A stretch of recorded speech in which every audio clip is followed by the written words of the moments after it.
Okay, so kind of recapping what I already mentioned to those of you that were already in here. We are going to jump in. We're going to cover a lot in a very fast manner. And if you have a question, you can put it in the chat. You can also raise your hand and I will come to you as we're moving through. But I really want us to be able to stay really high energy. I want us to cover a lot in a short time frame. And I want all of you leaving here with action items that you're going to do to make this summer the absolute best summer you've had in years. Many of you, surprisingly, had a great summer in either 2020 or 2021. So I want us to I want us to beat those summers. I feel like that is entirely possible because you don't need to wear a mask and you're not restricted in what you're doing. So regardless, it's going to be a better summer. Business wise, I want you to meet or exceed what you've done in the past. So we are going to kick off. If you're just joining us, make sure you add the area where you cover it right behind your name, and we're going to jump in. I want today to be interactive and fast paced. We got a few more people coming in. And then Aaron and Ruby, if you want to deal with the otters and such, that'd be awesome. Okay, who is ready? Who is ready for summer reset? I was listening to the Beach Boys and I was listening to summer hits from 2010 to get myself in the mood this morning, get all in that summertime jam. I do live in Paradise Valley, Arizona, and we did already crest over 100. I should be in summer mode automatically. I just love the heat. I love the dry heat, but let's jump in. Boys, just do it. My theme song, Surfer Girl. You're surfer girl. It's my theme song. There you go. Very good. All right. So we are going to jump in. Summer reset. What are we going to talk about today? And Aaron, you can start sharing the slides when you'd like. What I really wanted all of you to be able to do is, regardless of where you're sitting today, whether you are ahead of schedule, behind schedule, whether you launched marketing campaigns, which were wildly successful, or you had dreams of starting something that has not yet gotten off the ground, we're going to cover all of that. I am also going to give you some of the absolute freshest of the fresh in terms of what is working in marketing and engagement right now. We're also going to talk about small tweaks that you can make to all of your listings. Can I sit here and say, if you make these adjustments, your homes are going to sell in 24 hours? No. Do I think it will allow every listing to get more attraction engagement? Yes. So we're going to cover all of that and more. Of course, we could not have a summer reset without going into looking at production so far, because we are in week 24 of the year, which in terms of the sales year for most of your markets, the very middle of the year was last Friday. So we are going to look at that and we are going to make sure that you're on pace. If you are not on pace, we're going to calculate the gap and then we're going to make plans to start covering the gap over the course of the summer. Okay. So we've got a few more people coming in, and Ruby, just double checking. Did it make you a co-host? Yes. Okay, cool. All right. So we are going to roll. So we're going to refresh, reset, refocus. We're going to talk about efficient, quick ways to refresh your marketing and create engagement, review and revise your business plan, clean up your internet presence, and reinvigorate your mindset. Does that sound good, everyone? All right, let's jump in. So is your marketing fresh? What has happened to, and I'm including myself in this, all of us, I'm just going to say all of us, is that many of us are still using old techniques in marketing that we've been doing over and over for years. Now, if you are doing that and you are consistently capturing 10 to 12% return in terms of leads from a database, or you're getting a $4 to $1 spent return on all of it, great. I'm turning the call over to you. I will spotlight you so that you can share some of that. The fact is, even some of my best clients, some of what they've been doing for years isn't bringing the same return. And I thought, you know what? We're a quarter into the century. Let's all look at it all, pull out the tablecloth. Let's start fresh. Okay. So a couple of things where I want to go into that are very practical, and then some that are a little bit more of a big picture view. And on a side note, we're actually going to take some old things that used to work that kind of faded off during COVID because it kind of wasn't necessary, that we're going to dust off and make sure that it's working, well now, and re-implement them. One that is critical. If I had a megaphone, I would use a megaphone and share this to everyone that would listen. Start getting back to an emailed deal of the week campaign. Literally once a week. You want to send out, make it Tay's pick of the week, Courtney's preferred property, just whatever, just pick a listing, send it out every week. When you send out the deal of the week campaign, and this is going to sound counterintuitive, that's part of what makes it fresh. Let's just agree right now during this call. If I say something that sounds counterintuitive, it's probably because it's fresh. The less amount of producing of that email, the higher engagement you are going to have. This has been tested out with over 1 million emails, and tested out this year with over 1 million emails sent. If you make your deal of the week email, get a consistent beginning to your subject line, and then put something catchy right after. We'll talk about that in a minute. And literally, it's white background, black font. It looks almost like Karen just pulled up Gmail, pulled up Bridget Stewart 67 at Gmail, and went, "Hey, Bridget, you got to see this house. Here's a link where you can see it. If you want additional info, give me a quick call." So like, the more simple, the shorter, the better. And have a link or a QR code, but preferably a link in an email, or both, and just have it go straight to that listing of the week. Do not overthink it. If you want to have more luxury business, would I skew luxury? Yes. Would I make them 100% luxury? No. I would do luxury every other week. In the opposite weeks, I would do something close to average that's selling in a shortest days on market in your market. Feel free once a month or every other month to throw in an investment opportunity like a multifamily or a fixer, but just don't overthink it. You're like, I'm sending deal of the week, do it.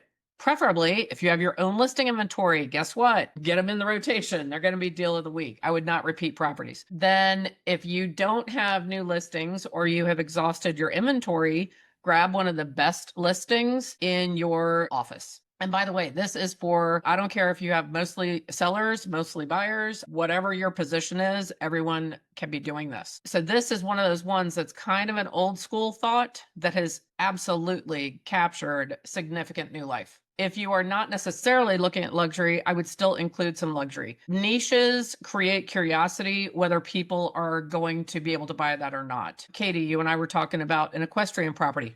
Do it. Karen, oceanfront, do it. So just don't overthink it. You're sending out a campaign every week, deal of the week. And any questions on that? And I want to make sure everyone put in the chat, yes, that you got it, right? That you're not going into Canva and using your best headshot and doing a big elaborate description of the property and then why it would work for them. Everyone understands you're not doing that, correct? KISS method. Yes. Okay. Creativity with event marketing. How many of you are doing events this summer? I've already heard of a few. Karen, I'll get to you in just one second. I know some are doing events. When you're doing events, same vein as what I was just talking about. Let's move a little bit away from the client appreciation. Let's get a little bit away from the real estate speak. Take your event that you're doing, and in your mind, imagine that you're inviting your inner circle, friends and family, to a personal event, and make the invitation sound like they're just being invited to a personal event. And you want it to be simple and direct and create some intrigue. But let's step a little bit away from the realtor type of language and how we typically will convey information for something that's a real estate related event. By the way, when I say that, every state has different requirements of what you have to put in your marketing. Make sure that you're staying compliant with that. What I'm talking about is more tonality and the tone of the event marketing, rather than, I'm not saying you're not hiding anything, it is tone. And it looks like several of you get that from looking at the chat. Tina says she likes to do that for events as well. It's going to create more warmth. It's also going to create, I believe, a higher attendance rate, because we all know that, I will use myself as an example. I got a postcard to get a steak lunch at Fleming's. Normally, I'm all over that. I am definitely a carnivorous lady. However, there was just a little bit of formality and a little bit of, it was for financial advisor, services. And by the way, the Fleming's is catty corner to where I live. I didn't go. because it just had just enough of the, oh, it's going to be professional. Now, if he had been like, hey, I just want to get to know more investors in the area, love for you to have lunch on me, I probably would have gone. So just using myself as an average consumer, that's what I'm talking about. Make sure you err on. I wish I kept that postcard. I wonder if I still have that. Okay, so everyone gets that. Put a yes in the chat if you all get that. And not even events. I highly recommend one of the things that I'm going to mention when I talk about weekly summer activities. One of them is have at least one lunch with somebody meaningful every week of the summer that you're working. Right. So even with those, same thing. You want to make sure it's light and breezy and you're in the mindset of, I want to get to know Courtney better just as a human that I know that I have a relationship with. Like, don't go into it like, oh, if I have lunch with Courtney, I think she knows someone who's going to move. Shut that part down and make this the summer of love and the summer of relationship. You are getting to know people, you're getting face to face, and you're being more human like with all of them. And then composition. Are your emails scannable? This is becoming absolutely more critical. And by the way, we're talking particularly about marketing emails, right? There is, regardless of personality style, consumers are shifting to, even more than before, quick, easy, quick read. So when you send a marketing email, not just the deal of the week, any marketing email, you want to make sure that I can open your email and without scrolling, I am going to be able to get the gist of it. And I'm going to be able to look at it quickly and get an idea. Oh, okay, cool. They've got a Cavalier King Charles Spaniel group meeting at the dog park. Well, okay. I don't have a cab. I have a Papillon. But you want them to be able to see it right away, not have to scan. The day of sending book-long emails for marketing is the one exception I would make to that, which we're not going to get into today, but we will on one of our next marketing calls. The one exception to that would be if you're doing a sales funnel. But even when you're doing a sales funnel email, you still want the part that shows up on a laptop when someone opens an email. All critical information needs to be there. Everyone get that? Put a yes in the chat. Awesome. I would even say if you're blogging or you have website pages or neighborhood pages, Aaron and Ruby, maybe we can double check the stats on that, but I think this applies there as well. So just let's start consolidating, condensing, and making things really efficient in terms of language. I would recommend, how many of you are doing a weekly or monthly digital newsletter? Do we have some people doing that monthly? And again, Aaron and Ruby and I will look at this again, but I even think with your email or digital newsletter, you want the top part that you see if you open it to almost, you almost want it to be like a magazine cover from back when magazines were good. So on a magazine cover, remember, you'd look at the cover and it would be like, 30 days to a cleaner house, solve your relationship here, an interview with Jude Law. So like it would have everything right there on the cover. You want the section people see to have little nuggets of what is going to be in that newsletter. If you're not doing that yet, play around with that and report back the next time we meet. All right. Yes. Oh, by the way, so in the chat, which one of my commitments at midsummer, because I make little resolutions at the middle of the year as well, I am going to try to get better at actually seeing the chat while I am running a class. And I want to thank you guys because that's why I'm asking you guys more than ever to put things in the chat. So Tina Alders mentioned we do a monthly mail out, need to add digital. I agree. And I'd like actually if we can do a show of hands or in the chat, put if you agree. If you're already making a deliverable that's in print, I highly recommend that you scan it and you also have it as an electronic copy. Who agrees? Anyone disagree? Unmute and say if you disagree. And that is something that some people refer to as dog fooding. So you're going to dog food anything you make. So if you took the time to make the printed material, you're for dang sure going to turn that into digital media, an additional link in an email, possibly a link in your email signature. You're going to take each chunk of the newsletter and you're going to turn it into a separate social media post over the course of the next 4 weeks, right? So that's what I mean, Karen. Dog fooding is if you took the time to create a newsletter, you're then going to take what you created and you're going to get your money's worth out of that. You're going to put it in different places and make sure that you get that out there. Let's stop real quick. Does somebody want to unmute? Why do you think we want to do that? Well, for one thing, it reemphasizes it, but it also keeps you top of mind. Right. Using the disc, everybody's different. So some people will want the digital, some people will want the printed. Yes. All depends on the person and How they receive information. Yep. And even on social media. So let's say going back to Tina, she scans it. She then also has it as a digital link in her email signature, and she updates that every month. And then she takes each little segment and does every 4 days, has a social media post on LinkedIn, Instagram, Facebook, Pinterest for business. That way, even with social media, as Mark said, does every person use every platform? No, indeedy, right? So you're not going to smother people. You're actually going to be in more places where they will discover you. By the way, when you do the social media, of course, have a QR code and a link that would take them to the full newsletter. Okay. So Roger Nix, Greenville, South Carolina, he puts in the chat, does not disagree. And they're not doing printed currently. Should we go, only digital, or should we also add print? I'd love to open that up to the group for a quick answer. What do you guys, oh, you have a hand up too, Roger. Did I say that right? You did say it correctly. In fact, that's what I was going to, because some of the conversation in there had me wondering, with emails, a lot of times, or some digital format, you may end up in spam, you may end up in some other areas. So is it advised, if we're not doing a monthly newsletter now, to push that through multiple sort of areas of receipt so that they can get it digitally? Maybe it is like a social media piece, if you say, as you mentioned, is something in print. Is that more of a matter of covering bases, or are we just focused on the efficiency of the digital? I want to hear what the crowd has to say. Who thinks that he should stay all digital? Who thinks he? Oh, is that what he's asking? Yeah. Or should he have a print option?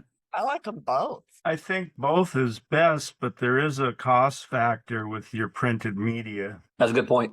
Yeah, Tanya put it here. It depends on his budget. So, of course, anything we're discussing, you guys know I always like for you all to sleep well at night and not have financial stress. So, if adding in the print would create a cost that would not be part of your budget that you've created, then I would say no. Aaron has a great idea here and is kind of going in the vein that I was thinking. You could reserve the print for a big piece, maybe twice a year. And I think that's a really good idea. If we lean in on what Linda Lee does, she does a huge print piece in January and another huge print piece in July. And she sends it to everyone in the database that she has a mailing address for. So she does not chunk it down. So I think that's something you could play around with. Do I think you need to go back to any of you that have existing farms that are performing well? Keep that rolling. Any of you that are launching a new geographic farm, we should really do a strategic review and consideration of what are you doing with print. I will say, I'm not giving a specific answer. I'm just talking broad. I would recommend more frequent, less expensive postcards rather than a printed monthly newsletter. In that regard, if you do not have an existing farm that is performing well. Do I think you would probably benefit from doing some print? Yes. So that's something to play around with and consider for the summer. One quick note on this, if you have the budget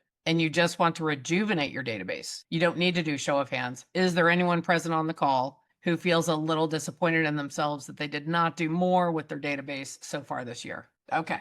So if you're in that boat, what I would recommend is block off an hour and a half on an afternoon where you think you'll have control over your time. Use a timer, put your phone on Do Not Disturb, get a legal pad, a calendar, and put on Dave Brubeck, cup of coffee. And then you're going to just put week 1, 2, 3, 4, 5, 6, 7, 8. Get 8 weeks down one side, put database, put like 2 columns beside it. And then just start thinking over the course of the next 8 weeks, could you take an 8x8 approach to reinvigorate your entire database? And the reason I would have 2 columns is I would first start with which type of prompt. So like week 1, email. Week 2, social media blitz. Week 3, actual print mail. Week 4, brief impromptu event at a local business. So in that first column, put what you could do every week with your database to kind of reinvigorate it with its own 8x8.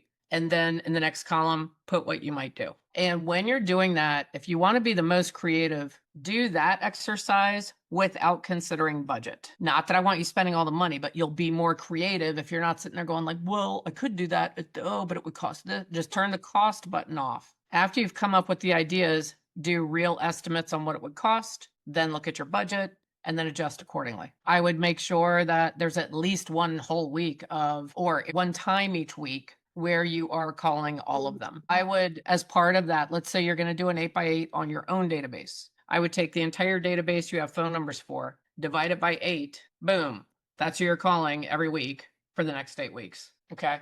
If you're sitting there and you're like, but Bridget, I have a database of 13,000 people. Okay. All right. Yay for you, because you're further ahead than most of the people in here. If you have an excessively large database where when you divide it by 8, the number is 1,200, right? And I'm not able to do that with my current team and tools. Then what you want to focus on, past clients, referral partners, sphere of influence that you don't usually talk about real estate with. You just assume they remember that you're an agent because you see them all the time. Orphan past clients you have phone numbers for, old dead leads, old open house leads, vendors. So just if you need to, pare it down, but pare down from like that inner circle outward, get it to where it's a manageable number. Okay. Do you all know that benefit? Does everyone here know how an 8x8 works? Okay, good. And you know this, if you don't, I'm not going to veer off into it. If you're not familiar with the research and the big data behind the 8x8, it actually was big studies conducted by Hobbs Herder. So if you just Google Hobbs Herder, the power of 8 touches in 8 weeks, and you'll see why it works. Okay. Being especially sensitive to budget, I hope you're all operating from a budget. Look and see what you have in the marketing and what you could do. But you could also take that 8x8. You could actually stretch it out over the 12 weeks of the summer. Feel free. Okay. All right. So let's jump back to, did I miss anything else in the chat? Oh, Anna, you said besides Facebook and Instagram, where else to show? Believe it or not, who's known me for a long time, you know, I don't like LinkedIn. Never liked it. I don't find it engaging. And here's the weird thing. I thought it was the tumbling tumbleweeds of the landscape of social media. It has had a, shocking to me, resurgence among millennials and Gen Z. Okay, seriously, shocking to me. So you do want LinkedIn. And I've actually started revamping and forcing myself to go into LinkedIn every day. So if you haven't connected with me there, I'd love it if you could. Maybe you could pop my LinkedIn and my socials in the chat. And also after a bit of I got a little burnt out on social media, but now I'm excited and ready to engage with it again. So if you want to follow me on any of them, feel free. Okay, so you want to do LinkedIn, which is surprise. The other surprise, who's ready to be surprised? Pinterest for business. Who on earth? Not me, Roger Nix. When's the last time you heard me talking about Pinterest? Richard, I don't think in 8 years I've ever heard you talk about Pinterest. Correct. Okay. So in this, I found out I'm launching a podcast, and I've been working with a podcast specialist in having the strongest launch of the podcast possible. And so he's going through all these notes with me, and he knows what I do. So he was assuming that I had, and he's like, and of course, you're going to have it when it hits your Facebook. It's also going to go automatically to your Instagram and your Pinterest for business. I was like, excuse me, what? So I was surprised. And look, Elgena, you have Pinterest as well. So that is a bit of surprise. I know Aaron doesn't want me to go on forever about it because we're covering a lot today. We are going to be doing more marketing classes all summer long. So we are going to be doing something about the platforms, especially the ones that we may or may not have been engaged with. Okay. So Aaron, did I miss any critical piece from this? Nope, I don't think so. Okay, cool. All right, so now let's get a little bit, we're going to go back to another traditional piece. And I've already talked to a few of my coaching clients about this. And Jonathan Leach, who couldn't be with us today in Joplin, Missouri, he's already testing it out. Now, this is another campaign that was field tested with where over 1 million postcards went out. And it was all across the country and I think the eastern part of Canada. So multiple agents, all types of markets, rural, urban, luxury, niche, regular, all of it. One where it's a little iffy is more rural. If you're in a full rural market, you could send me an email and we could, go over how rural's impacted. But nearly every type of market, when you get a listing, and I mentioned this on the luxury lounge. So when you know you're getting a listing, let's say, Mark, you get a luxury listing signed and they're going to declutter, repaint a couple rooms, do some staging. So you've got a little minute. It's signed, but it's going to launch in 2 weeks, right? The minute you know you've got that listing, you mail a beautiful yet generic thinking about selling postcard to that whole neighborhood. If it is not in a neighborhood, so to speak, Pelican Hills with a gate, you want to send it to the part of town that makes sense. So if it's like in a part of town, you guys know how to figure the part of town that makes sense. If it's the Roosevelt School District or it's, above north of Montana, whatever it is. So you just do a generic, beautiful, engaging, thinking about selling type of postcard. And then you want to make sure that you're queued up that the minute your listing goes live, the just listed postcard goes out. As soon as it closes, the just sold postcard goes out. And then 10 days later to 2 weeks later, an additional mailing goes out. It could either be a postcard or it could be a golden letter. So it could be like envelope style. And yes, you do want the envelope branded. I want you guys, and this is a time where, Aaron, if you want to stop sharing for a minute, I'd love it if you guys could come off mute. I'd like a little bit of questions and feedbacks on this because I just want to make sure, like, what do you guys think about doing that when you have a listing? So, Bridget, I have a question about that. So it sounds like a mini farm type approach, just just around your listing. So I was kind of counting as you were going. So that's maybe 4 postcards when you or golden letter, whatever, when you are taking that listing. Obviously, once it's signed, you send the one, and then send the just listed, just sold, etc. So it sounds like that's kind of where you're going. Am I understanding where you're at correctly? Yes. Okay. Karen. We were talking about that after your Friday or Thursday or whatever it was thing, and we were just blown away. Wow, we never even thought about that. And brilliant, because as soon as your listing comes up, people are going to be, oh, didn't I just hear from that? That's right. They don't remember where. Then you see the just sold, and then you follow-up letter. That's the thing that none of us ever thought about. That is brilliant. Right. I'll ask the group and feel free to pop it in the chat or answer, raise your hand. Like, how many of you stopped doing postcards that just listed, just sold campaigns because the return jumped off a cliff? This is what makes it worthwhile. So you're spending more, but the engagement is significantly higher. Couple of key things. You want QR codes on every postcard and every mailing that goes out. And yes, silent generation is using QR codes. Thank you, COVID. Just like LinkedIn. Who else thought QR codes were dying like the dinosaurs? I thought they were going to go out, right? COVID hits. Ta-da! The rebirth of the QR codes, and everyone and their brother knows how to use them. So a couple other side notes. Would I recommend doing that on every single listing forever? No, because it's an expense. So let's say, how many of you have ever taken a listing because your cousin needed a favor and it's like an hour and 10 minutes from where you sell, but it's a real easy sale because it's a good school, whatever the stuff, the blah, blah, blah, right? How many of you have ever done that before? You don't even want to show the buyers there. You find someone at the real estate office near that listing and be like, hey, for 10%, would you like to do the showings? You don't want to do it, right? Obviously, you're not going to do it on that. One caveat, if that favor is a 2.1 million listing in a gated community that's all on 5 acres and well established, yes, then we might talk about you moving closer, right? But so my point with that is you don't have to do this on every single listing. You want to prioritize. Where do you want to do more business? What is the price range that you want to support? I would recommend that you do at the average selling price for your market and above, and you're judicious about it. So also on Luxury Lounge, we talked about one other way to use this. And by the way, this has not been tested with over 1 million postcards mailed. However, it's very underutilized. How many of you have buyer sides in luxury areas where you want more listings, or just any area, I should say? Sorry, I get in luxury mindset.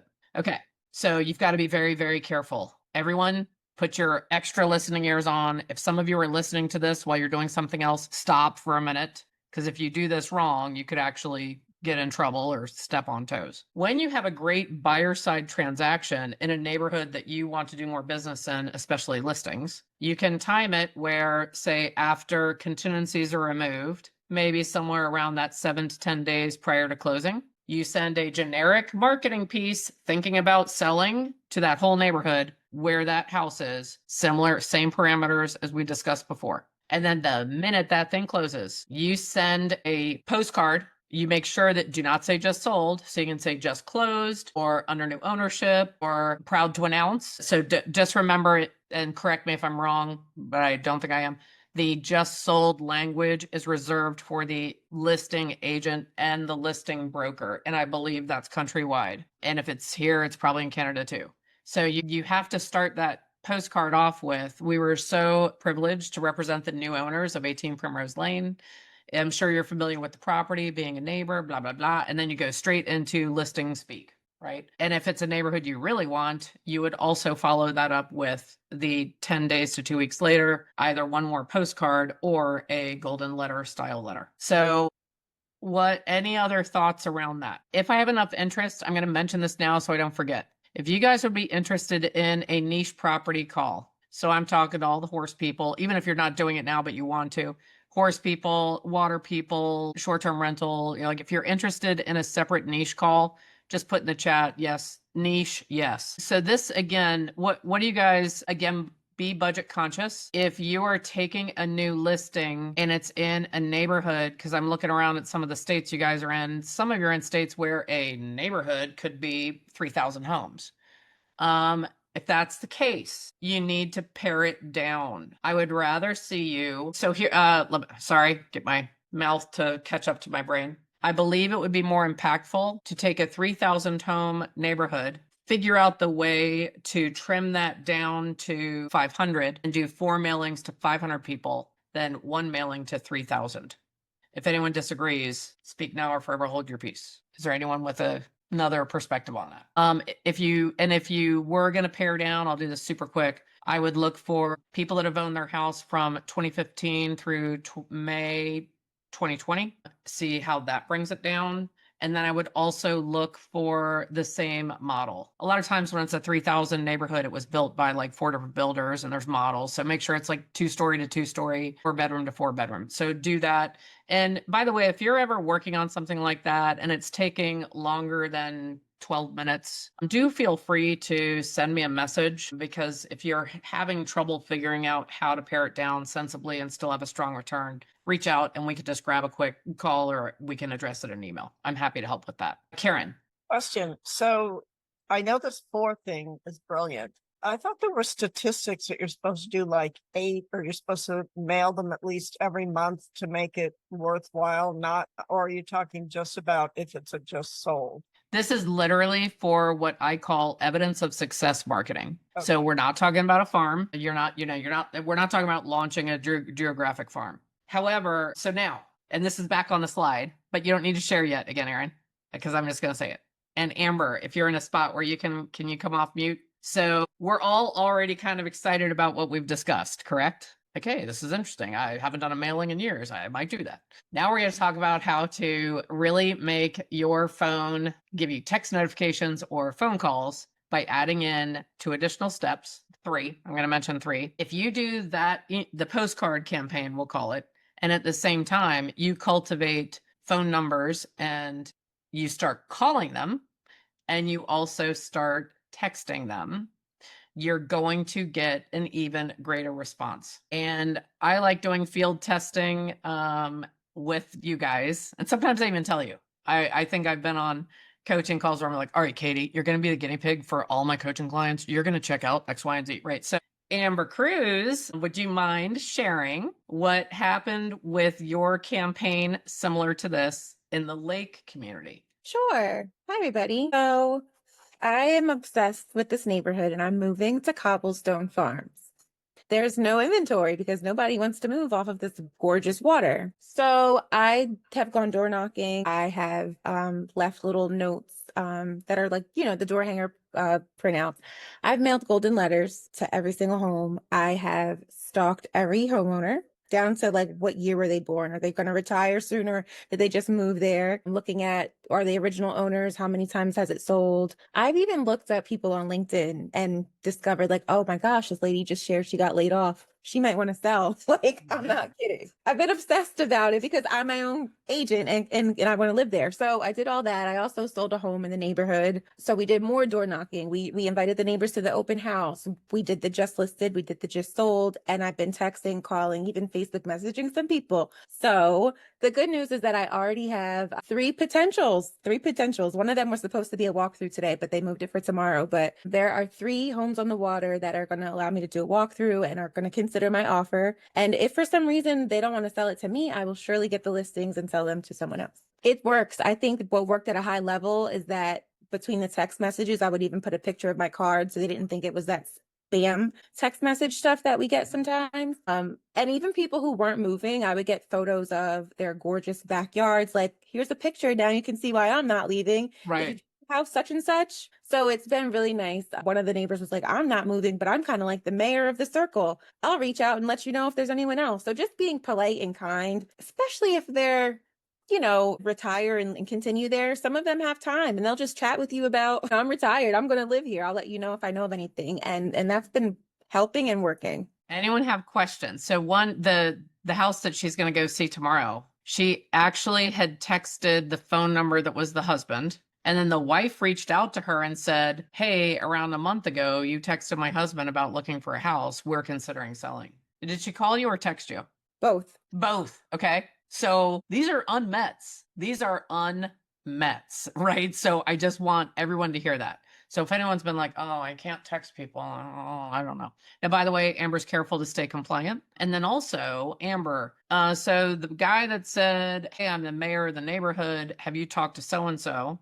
How did you identify him in your database? Oh, I saved him as his name, his address, and mayor of Cobblestone Farm. Bingo, right? So just imagine this. Now, before we start sharing the screen again, what would happen if we had that level of strategic thought to finding properties for every buyer we represent right now that just can't find anything to buy? By the way, Amber at the same time was lead generating, going on listing appointments, taking other listings. So this did not consume her life to the point where she wasn't also building her regular business. And she was time blocking, like, all right, I've got 45 minutes Tuesday afternoon. I'm going to internet stalk on LinkedIn all theyese owners, right? And she'd use a timer. When the timer went off, she stopped, right?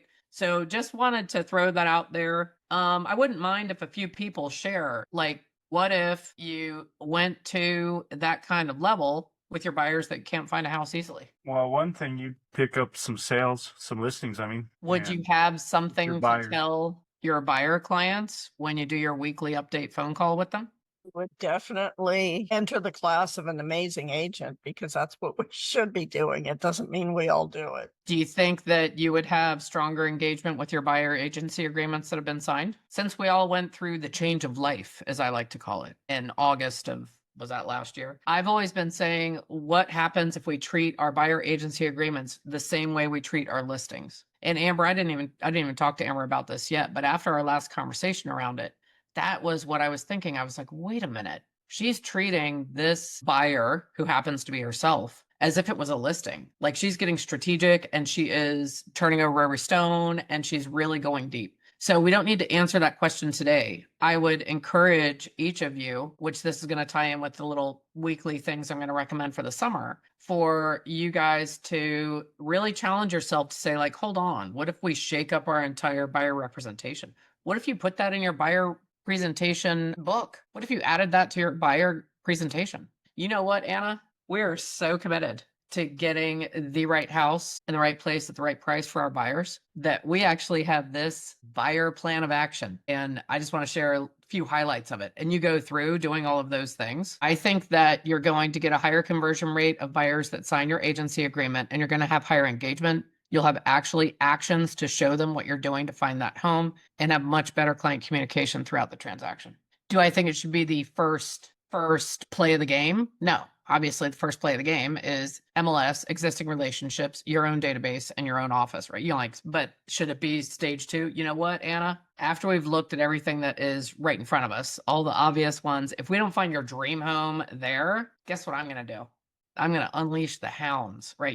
So I know I'm being dramatic for effect, but I want this to get ingrained in your mind. Think about this and see what you may want to do. Okay. All right. Lee, did you want to share something too? Yeah, but I can do it at the end. I don't want to get you off track. Is it about this? No. Okay. Well, yes. Yeah. Okay. it's about marketing and buyer's guides. Perfect. So, share it now. Okay.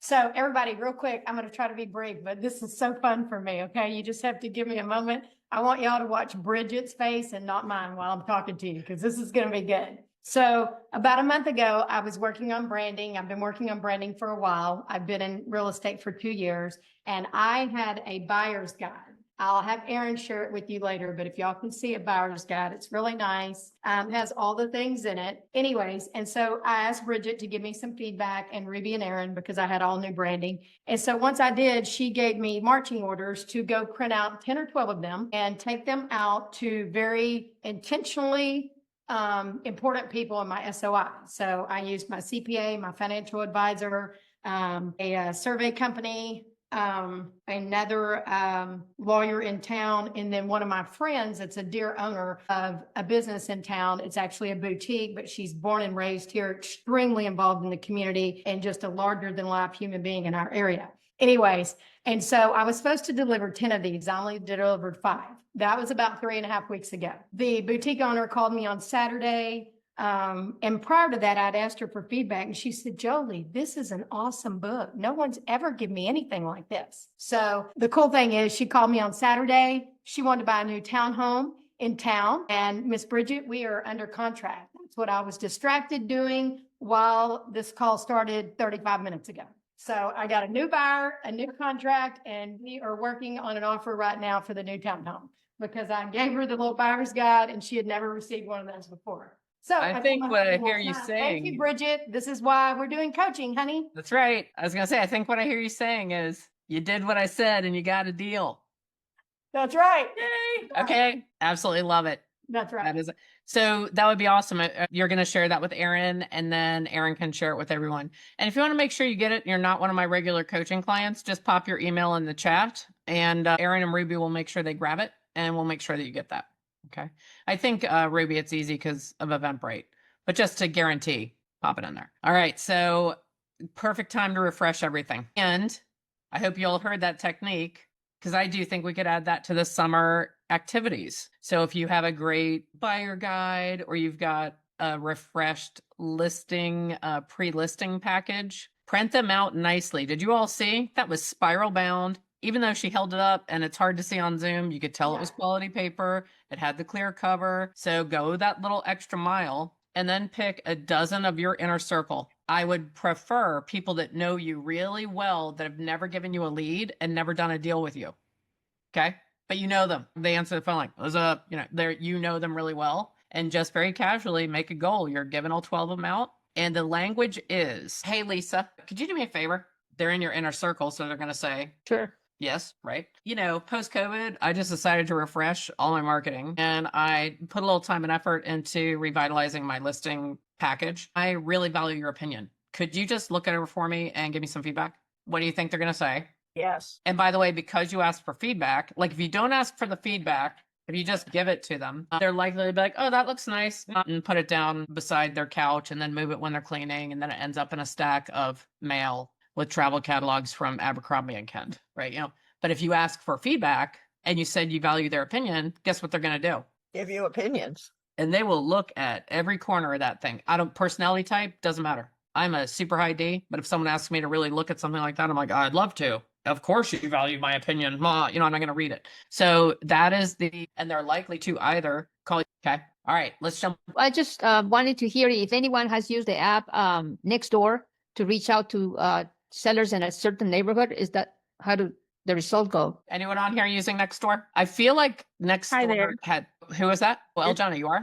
Yes, it's Jana. I know the. Oh, I'm the sorry. L with the I'm same- sorry. No worries. Jenna. No Okay. worries. So I have used Nextdoor for one community, but I find that a lot of times people are just talking about stuff like, did you see the dog next door? Or I saw this red car, you know what I mean? I didn't find it that fruitful. However, there were some people who reached out to me that own small businesses and they said, hey, you know, I have a car wash business or a cleaning business, you know, if you ever need my services. And so I would connect with them. So you never know. Yeah. Okay. Thanks.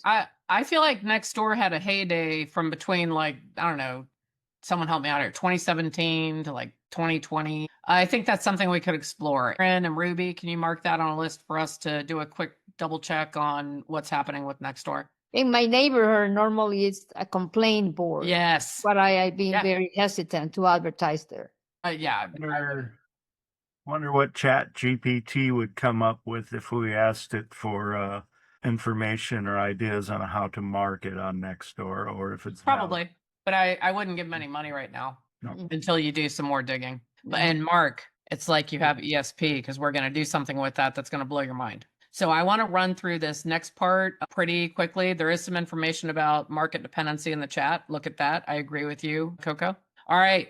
Timing matters. And this, if you hear nothing else I say today, combine the deal of the week and this. Okay. So this is based on over 1 million emails sent. And we are talking about marketing emails. So I'm not talking about your weekly update stats and stuff that you're sending to your current clients and your active clients. This is marketing emails. You want to make sure that you are sending your emails when people are most likely to see and open them. And the reason I'm so gobsmacked by this is that there's actually been a change in the top 3, and there hasn't been a change in the top 3 in years. Okay. I personally was surprised by these. I'm going to share what they are. And in the chat, I want you to tell me if you were surprised and which one you were surprised about. So the number 1 best time to send a marketing email to actually have a good open rate and click-through rate is Tuesdays between noon and 3. Who had that on the bingo board as being the number 1 time? Anyone? I did actually. I did a class a couple of weeks ago, so I knew that. Ah, there you go. Okay, okay. So in my dream world, like I said, if you take nothing from today, start doing a deal of the week. Very simple. Read it all easy click. Deal of the week. Send it Tuesday at noon. Those of you that are in second markets like Karen, Maui, I would probably do it Pacific time or possibly Central, just because Hawaii is so removed and so many of your buyers are mainland. Okay. But all the rest of you, Tuesday at noon, wherever you are sitting in your seat right now. Okay.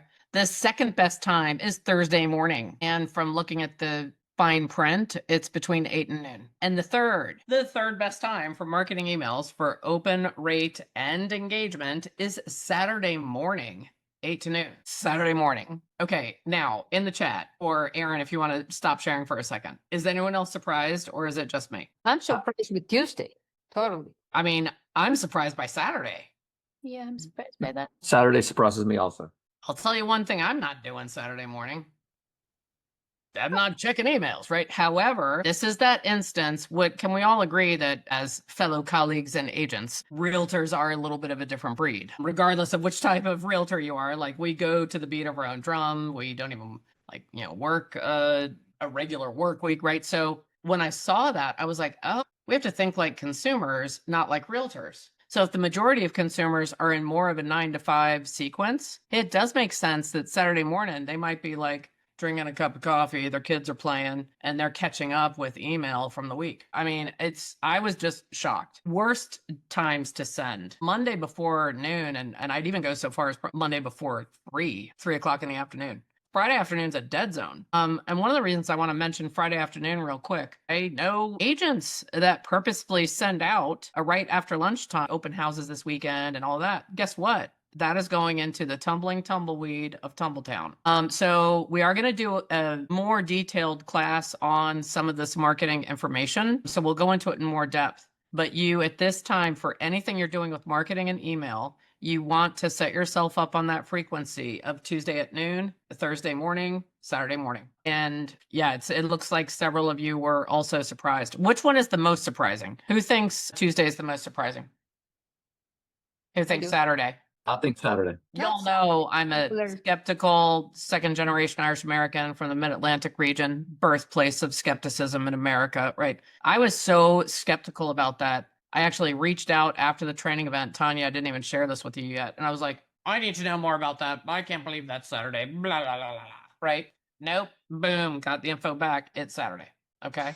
I actually knew about the Saturday for when I sent out open house open house e-blasts. And that's when I got the best feedback, was doing it Saturday morning. So it definitely works. Right. And don't fall. Here's agents' brains. And I always include myself in this. Well, if they're going to open it Saturday morning, I'll just schedule it to go Friday, because then the Friday people will see it. And then the Saturday, no, they won't. How many emails do you get? Yep. Right. So too many. And when you check email, are you one of the unicorns that goes like, let me go back to my last opened email and start from the bottom and go up? No one is doing that. They start from the top. It'll get lost in the shuffle Saturday morning. Roger? So does the same study or the same analysis apply to social media posts as well? No. Okay. And that Aaron and Ruby, I think we're doing the social media nuances in a separate class, correct? Yeah, we are. And they've just recently shifted too. So I don't want to give outdated information. We are working on that now, and we're digging deep on it because with the Coaching Nexus, my new coaching company, Aaron Ruby and I are actually helping them with all of their social media launches. So we've really been refining what's the absolute freshest of the fresh. So we're going to give it, and it varies per platform. So at that social media class, we're going to give you per platform the ideal times to post. Okay. All right. We can go back to the slides. By the way, who else is surprised that email marketing is even working? Am I the only one? All right. I'll be the only one. Okay. Amanda says me. We can just make a list. I'm shocked about LinkedIn. I'm shocked about Pinterest for Business. I'm also shocked that email marketing has had a big resurgence, especially if it is little, not overly formatted, natural sounding, and you can scan it in one look and there's an easy link. If it is the KISS method, as Michelle said, it's getting engagement. Okay. Photography. Okay. And Roger, I'm laughing. Roger and I had an in-depth conversation of this. I think it was top of mind for me because I knew I wanted to talk about it with you all. I'm just going to describe this because I coach agents of all ages and of all length of time in the business. And the window, the description of agents that aren't falling into this trap is so small. I'm just going to say this to everybody. Okay. Since the dawn of having cooperative MLSs that had more than 5 photos in it, by the way, when I started in real estate in Maryland, we had listing books at the front desk that we had to update with a printout of our listings. I started and they were just starting in Maryland to have an MLS, right? But pretty much for a couple solid 20 years now, agents' minds for the most part think, I've got a new listing. I'm going to do a couple of great exterior shots. I'm going to show a distant curb appeal with the beautiful driveway. I'm going to get the front and maybe a cool angle. Then I'm going to walk people through the front door. Then I'm going to walk them through the house in the manner that they would see the house. Is everyone understanding what I'm saying? That is the typical order of photos that we put on our listings. You can stop sharing for a second, Aaron. I want to make sure. Is everyone getting that? Yes. Okay. Yeah. Put yes in the chat if you're like, yep, you're right. So, the open door, the foyer, the dining room, and you kind of walk through. There is massive proof at this time that will potentially harm your listing. We have to look at how consumers are using all social media and how they're engaging with things. Our job is to slow the scroll. I know some of you have heard that phrase before. And our job is to stand out. So this is the new photo flow or goal. You want one incredible exterior shot. You just want the best of the best, cream of the crop exterior shot.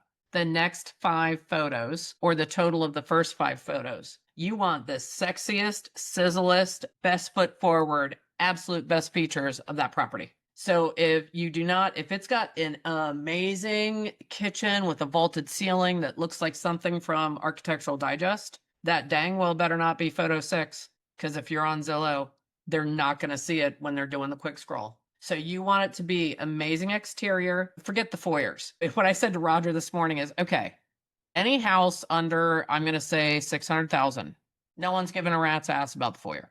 If you are, if you've got a $1.2 million house and you open double doors and it's a beautiful oval room with a double ceiling and a curved staircase with ebony engraved banister, and you look at it's like, oh my God, okay, all right, stick the foyer in.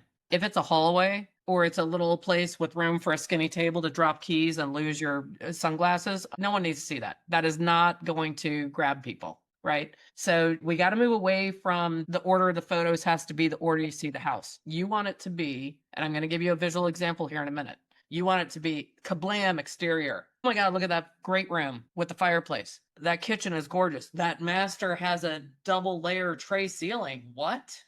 So it has to be the glamour shots. You want to start thinking about your first 5 photos the way people think about dating profiles when they actually want to get dates. And similar to dating profiles, which I don't want to get too sizzly here, but if you look at dating profiles, there's some where it's kind of obvious what they're looking for. And then there's some that are kind of obvious what they're looking for, which is meaningful and long-term, or I'm interested in a 24-hour friend, right? So your listings, start thinking about it the same way. One market that is doing this very well is Airbnb and VRBO. So if you go on an Airbnb and you're searching listings, they've got, now, by the way, we have a few rules and regulations in most of our markets where we can't do it exactly the way they do it, but they are giving the punchiest, most Instagram worthy, most engaging photos in their first 5 photos, and then the rest of the house. By the way, and this is a little bit of old data, but there's consumer research done and consumer data that if you have too many exterior shots at the beginning of your listing, they will think something's wrong with the inside. They will also carry it so far as to think the house smells bad. Now, does this sell your house? No. If you start doing this flow, all of a sudden, is everything going to sell in 2 days? Like, wow, Bridget's a genius. No. However, could it create more saves, more likes, more views, more showings? Yes. And so I really want you all to think about that. I'm going to, Erin, can you share the pre-photos? And then let me, or go back to the slides, and go to Roger's. So Roger has a charming, I told him, this is quintessential what I think of upstate South Carolina house, adorable house, and presented well and good photography. So there is not a thing wrong with it. However, when we look at what we might see here, we go. So if you look at this, I snipped this morning. So if you look at this, see how, I'm scrolling along. I click on Marchbank because I like that first photo. And then see here, I see another exterior. I see the front porch and then 4 different images from different angles of the living room, and it's all green. So that's what you would see on homes.com. Down below the 5, this is what I would see on Zillow. And by the way, this is a real life test. Roger and I decided to do this morning. We don't know what you guys are going to say. Okay, so we want real feedback because we're testing it out. So y'all have a good vision of this, right? Erin, I'm going to share. You want to stop sharing real quick? And so I asked him to change around his photos. And I said, I'm going to share it real time. And let's see if it makes a difference. So he took Marchbank and he jazzed up the photos. Real feedback, real time. What do you guys think? This is on homes.com. 100% better. Yep. A lot better. It's instantly more engaging, right? And he had very little time to do this because, as you guys know, we change it in the MLS and then it goes. I was like, Roger, do it right when we finish, just so we can see. And luckily, it did come up.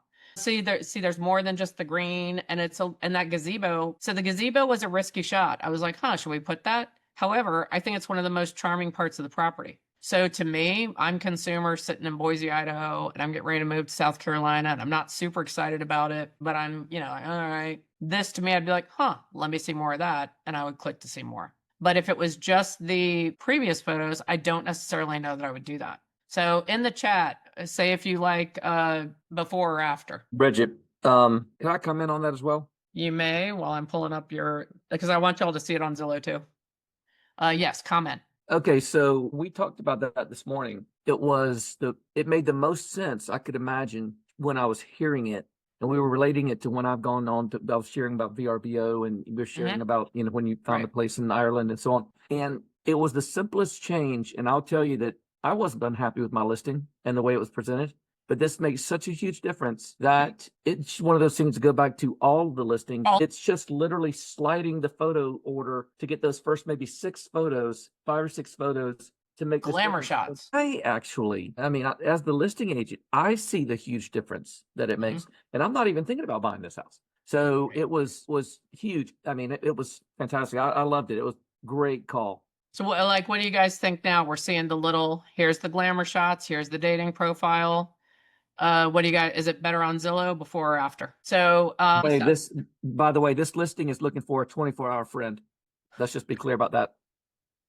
I think it's better after both places. I wish on Zillow, though, there was one more greenery exterior. Okay. Personally, but that's just me. So then my question is, I'm at a listing right now waiting on the photographer, supposed to be here in 2 minutes. And we have a pool at this listing. Would you still do a front exterior photo as the first image, or would you do the backyard if that's the showpiece? I want to open that to the chat. Let's get that in the chat, and I'm going to pull something up real quick to show you. Pool first. I'm going to give you a visual answer too. Our MLS requires a front photo first. That's what I was going to say. But then right after that, I do, again, my conversation with Bridget changed my perception on all this. So I would say definitely whatever the showstopper photo is, 100%. That'll be the way I look at it from now on. One of the Because things I've been stuck one of the in things that that light. we hear here is that people all can always Google your property and Google the address, so they will get the front shot. But if the pool is beautiful in the back, that's what you should be marketing because nobody knows about it. Yes. So this, one of my clients in Northern Virginia, in Click a, on that. Gee, I want to move there. this is the primary photo. And I was like, I don't know what Saratoga Springs is, but I want the house. By the way, the house is also lovely, but the house is also a little bit, oh shoot, I hit clicked the wrong thing. I can't talk and click at the same time. So it's a lovely home overall. I mean, you know, the outside is also lovely, but man, that backyard. I mean, look at the difference. Here we have vanilla ice cream in a cup of Northern Virginia CEO executive style homes. And here, you know, that first photo is like, and even that nighttime photo is kablam, right? Yes. It's So if you are able in your area, so obviously we're going to honor it, but if you can make that the first, I'd make it the first. If you have to make it the second, I'd make it the second. This is, you're trying to get that first date. You're trying to get that text, even if it doesn't go anywhere. You want chatter. So like we've got to put our best features front and center.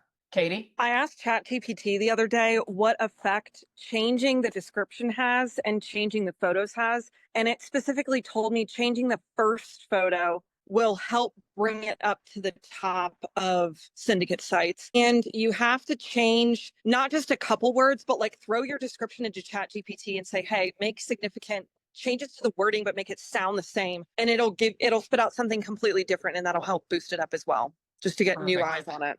Perfect. So speaking of Katie, I'm actually going to, and this we're not going to spend a lot of time on just because I want to cover more before we're done. I don't know where the time goes when I'm talking to you guys. So Katie is really good at doing what I call the charm photos. So she is getting into her listings, and she's taking pictures where the goal is not like, okay, we have to see the entire room. She's getting little vignette style photos with her photographer and then making sure that she's putting the charming elements at the top. I think I want to go to your West Chapel one, right? Did I click on the wrong one? Let me go back for a second. Yeah. Bridget, while you're doing that, Katie, is that something that you're showing up there with the prepared materials to be able to do that? Like, are you showing up with the ability to create the staged photo of a table that's dressed or whatever it may be? Or are you finding something organic already in the home? Find something organic in the home. And I mean, not something that wouldn't convey with the house. That's kind of pointless, a table that's not going to convey. But I'll tell my photographer, hey, here's some standout features that I specifically want you to shoot. And now that Bridget has it up, I added more photos later on for this one. Mm-hmm. So like the fireplace, for example, that is a standout feature. I went back and took that photo, which I am getting new photos taken tomorrow anyway. This property is in a neighborhood that doesn't really have much lawn. And this is on an oversized lot. So I think my second photo is right. It's the large lot. Yep. The fireplace is a standout feature that people love in the mountains. It's stone. It's very charming. The primary bedroom is very large. The primary bathroom is also adorable. So, and then I've also got like a photo of, the open shelving with the cute little whatevers on it, which, that doesn't convey, but you can see the open shelving and the cute backsplash. Right. So it's just treating it a little bit more like what consumers are seeing everywhere. Right. So jazz up your photo lineup, and everyone repeat after me. I state your name. Will no longer feel like I have to take people on the progressive flow tour of the house. By the way, after the first 6 photos, if you want to resume the tour, you can. Please do not use hallway shots. I realized actually prior to you, Roger, around 2 weeks ago, I was looking at some listings with some clients, and I just had a moment where I was like, after 26 and a half years, I'm done with hallway shots. I mean, and again, unless it's a hallway that would be in Architectural Digest, leave out the hallway shots. Okay, Katie. One last thing that I do, especially for this one, I didn't get a ton of photos for it. So what I did is I put my first 5 as my standout photos. And then you'll see, if you keep scrolling through, you're going to see those photos over again in the order that you would walk through the house. Okay, cool. I like having a good, I don't want people to be confused. First you see a bathroom, then a basement, then I don't want them to feel chaotic. Right. And I'm not saying go chaotic afterwards. Yeah. Yeah. So you repeat. Right. Okay, good. Karen? Basically do the same thing. MLS has 8 photos that print out, but now I realize the first 6 are even more important. But Even I more important, right? put them pretty much in order of the showstoppers first, Mhm. and then just like Katie did, then later after I get all the showstoppers out there, then I'll bring in order through the house. The other stuff, right? Mhm. Great, thanks. I just wanted to mention something I've been doing as well is adding a floor plan. And I'm adding that as a photo, and that I'm getting really great feedback from. And I'm just using an app called Cubicasa. Makes it super easy. I can do it in a few minutes. So I just Awesome. wanted to share that as well. You mind putting that link in the chat Of so course. people can check that out? Thanks. I was gonna say I had feedback too about Oh, good. about the floor plans. For multiple previous clients, they said, please always put a floor plan. That's the first thing I look for on Zillow. Yeah. I am not 100% sure that I'm right on this, but I believe I am, enough that I'm saying it to a group of people and recording it. There's even some consumer behavior evidence that people will go to the floor plan before they jump into a Matterport. Has anyone else heard that? Was anyone else on whatever meeting I was on where I heard that? Aaron and Ruby, can you remind me to research where I heard that and the variety of meetings I've gone to? Okay. All right. Let's jump in. All right. I know we have more slides and more things to cover. If you do have to leave right at the half-hour mark, I'll keep recording it. If you can stay on, because we're still going to cover some cool stuff. Okay. Just before, can you go back and tell us what was the floor plan app or? It's in the chat. I put it in the chat. Yeah. You did? Okay. The QB, where did it go? There it is. And Ruby will grab that as well, and we can send it out with the recording. QB.casa. Okay. Who wants to take photos? Like, who's already sitting there going like, no, this is kind of cool. I'm going to look at my photos and whatever. Who's already doing that? Okay. 2 super quick. We're not going into details. We'll go into details in the marketing class. What would happen if you reserved some amazing VIP level private photos that maybe are even more artistic or more photojournalistic in style, and you did not put them in the MLS? And then in your marketing, when you send out deal of the week, or you send out to your database, hey, here's my new listing, you actually have click here for exclusive photos and video you won't see on the MLS. Anyone liking that? Put yes in the chat if you're like, oh, wait a minute, I have an idea of what she means. Okay, so have some photos, some video. It could be candid video of you in the house, but you do not put that on the MLS. And then in your email marketing, in your social media marketing, click here for photos that you won't find on the MLS, the exclusive photos and exclusive video, click here. And yes, they have to opt in. So they have to opt in to receive the exclusive photos and videos. Who thinks that's an amazing idea? Put yes in the chat. Okay. Cool. All right, back to the slides. Because you guys already know I could talk about this stuff forever. So I have to rein myself in. And we are going to go fast so we can cover a lot. So I want you all to know your numbers. And again, right now, you should know, and who knows this and is happy to share, how many closed, how many pending, how many active residential resale listings. So I'm not including new construction or lots. Who knows that number right now? Even if you're close, no one will know if you're slightly off. Somebody give me a number. Closed, counting 1 per side. So if you double-sided, it equals 2. Pending sides and active residential resale listings that are not commercial, new construction, or land. Anyone have that number? Yeah, I know my number where we are. So give me that unit number. We're at 15 units closed and pending. We have 6 active listings. I'm sorry, 5 with 1 pending. And you want the pending contracts as well? I want this whole number. I want someone to say, who knows their number? Then we're at, I think what's that, 26? Okay. Yeah. Because we're in week 24. By the way, if you're in New York City or Chicago or parts of Jersey, this doesn't apply to you. Everywhere else in America, take that number. So what did you say, 26? Yes. This week only, you get to double it. So Roger, you are currently on pace for 52 sales, 52 closed by New Year's Eve. Why is that only true this week? Because it's the middle. Because Friday was the middle of the average sales year going January 1 to December 31 in real estate sales. Right. Okay, so how many of you, and you can just put on pace, ahead, behind in the chat. Where are you in relation to your goal for the year? We got a few behinds, close, good, behind. Okay.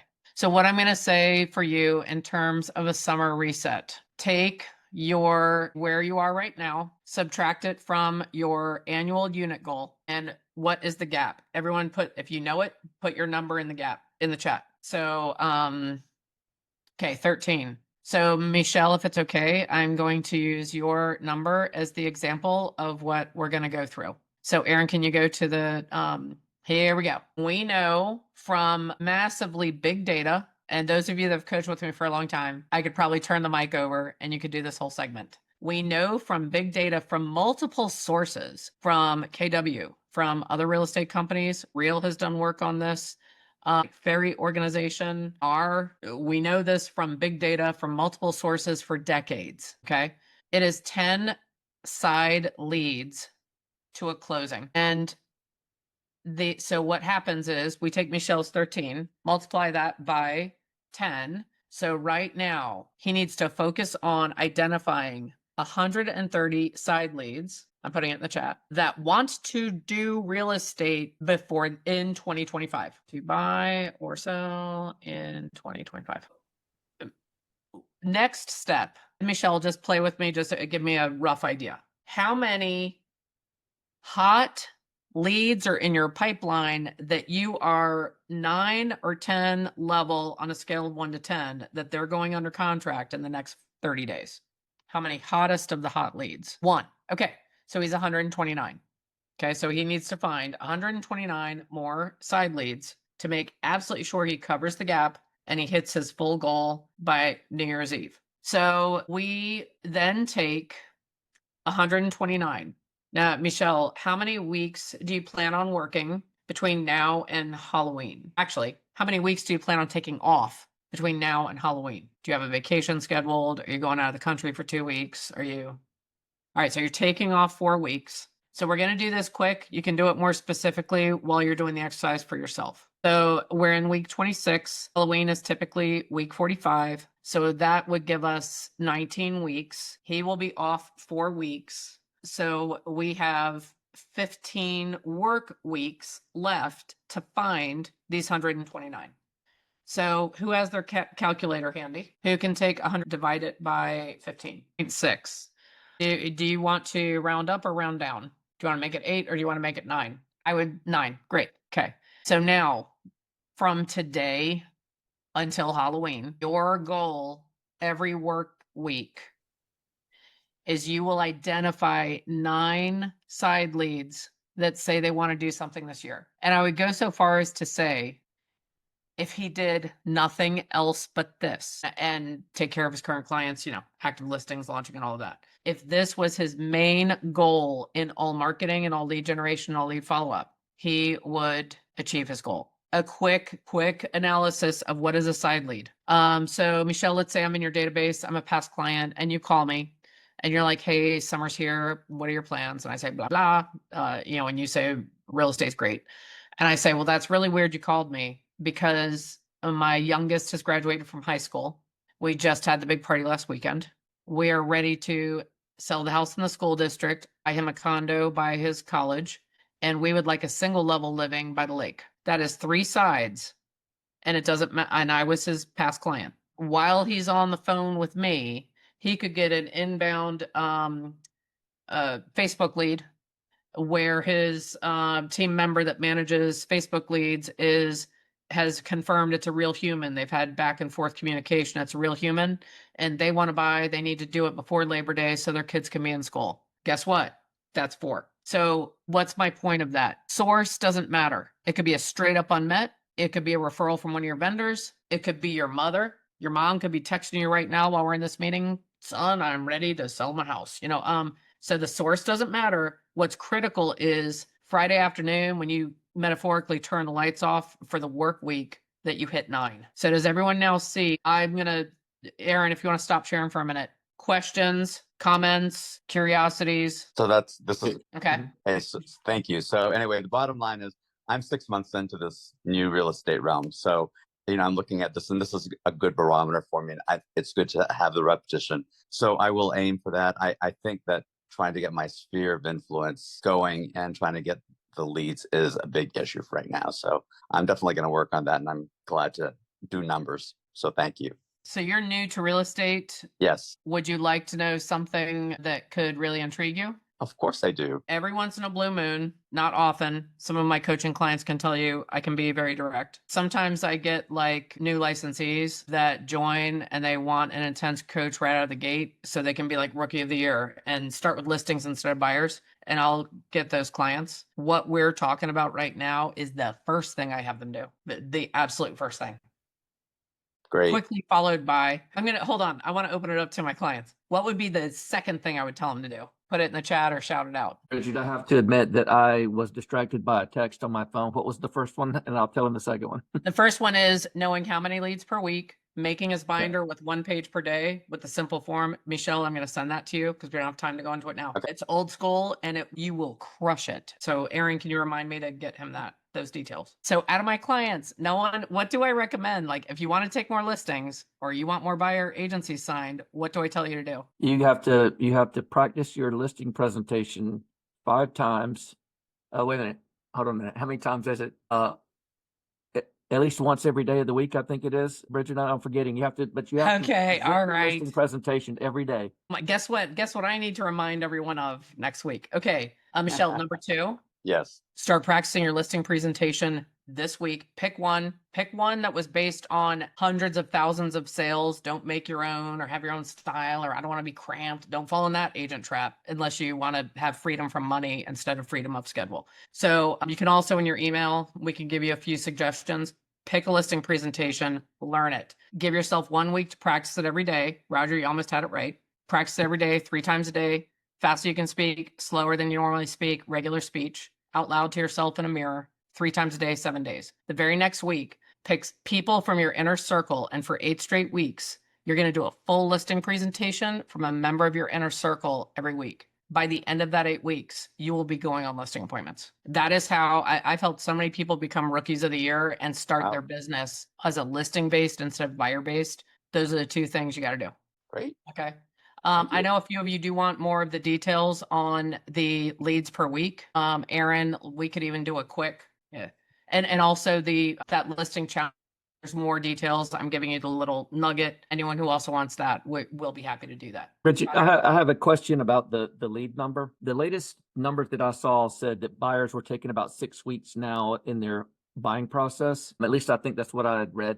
Does that change anything about the number? Okay, No. thank you. No. In fact, so Fritz Pollard, who I've known, he was my coach in the early 2000s and again in the early teens. Brilliant analytical mind. He was really curious and really tracking it. He was still at MFO at that time. They were tracking it very intensely during the recession to see how much that 10 side leads per closing was going to vary. And even during the recession, it only changed like a skosh. And we all know big data trends lag, right? Because it's big data. So they even looked at it isolating and cutting off the time frame and shortening the window, and it still held nearly true to 10. The more you guys embrace that number, the more work-life balance you're going to have and the more you're going to enjoy your career. Okay, back to the slides real quick. So from here on out, just because I want to honor time, we're going to go through things super fast. And then if we want to as a group, Aaron, I don't even mind if we just do a follow-up meeting, 2 weeks from now, something like that.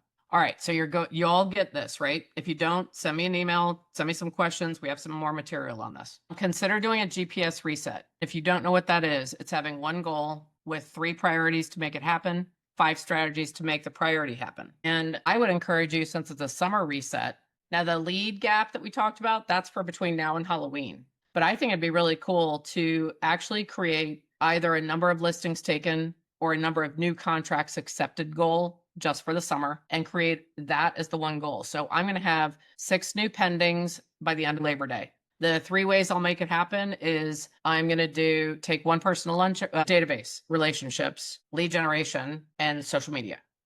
And then have 5 ways that you'll make each of those happen. We also have some recordings and some information on that as well. If you don't know how to do a GPS reset, please send us an email.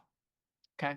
By the way, guys, I usually send that type of information out on Fridays because I do coaching heavily Monday, Tuesday, Wednesday, and then Thursday, I do catch up with all the coaching clients. And then Friday is when I do more of the let me send Michelle the additional info. If you're going for a big listing appointment or something that's really time sensitive, feel free to send an email and say, hey, Aaron, I don't want to bug Bridget, but is there any way I could talk to her by Wednesday? Or you can schedule yourself a call on my link. Okay, so GPS reset, make it for the summer, make it very specific what you want to do before Labor Day.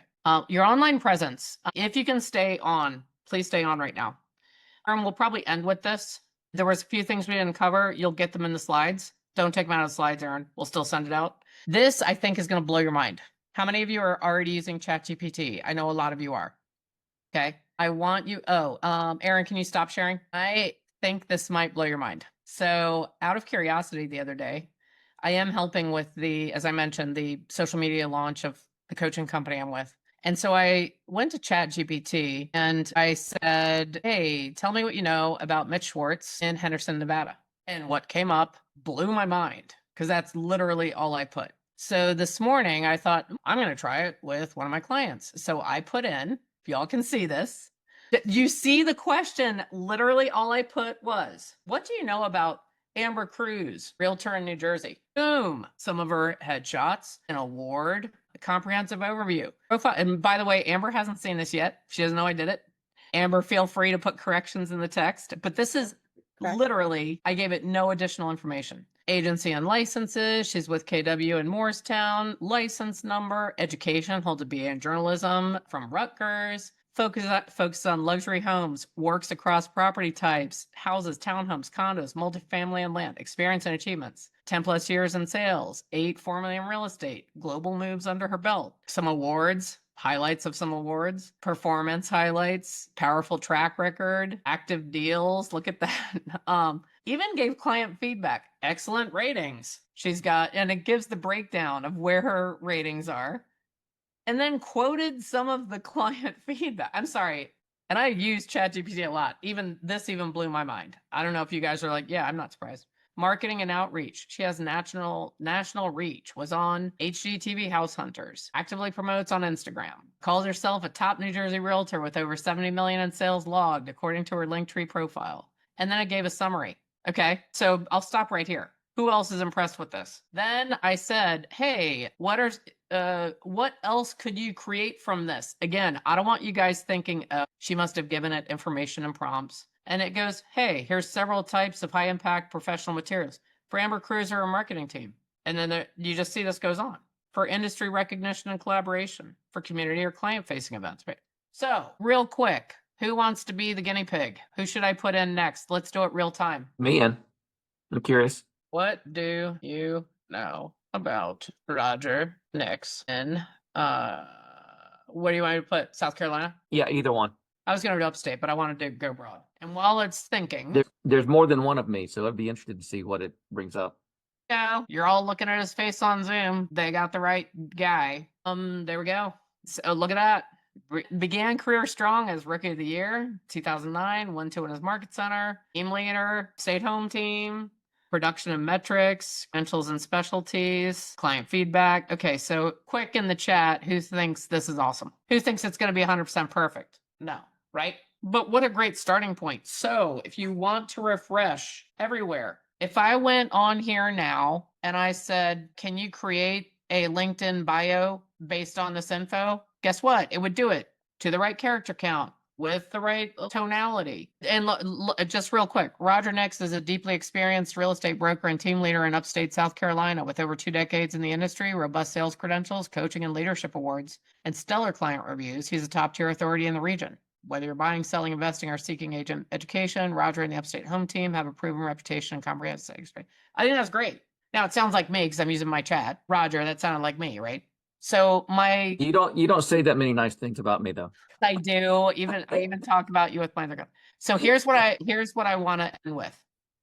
Because who sits here and goes like, oh, I need to update all this. And now she's saying Pinterest for business. I don't want to write bio. Anyone else having that feeling other than me? Guess what? Open ChatGPT. Say, what do you know about Coco Marie Vargas and realtor in Texas? Start with what it gives you. Couple things I'll tell you.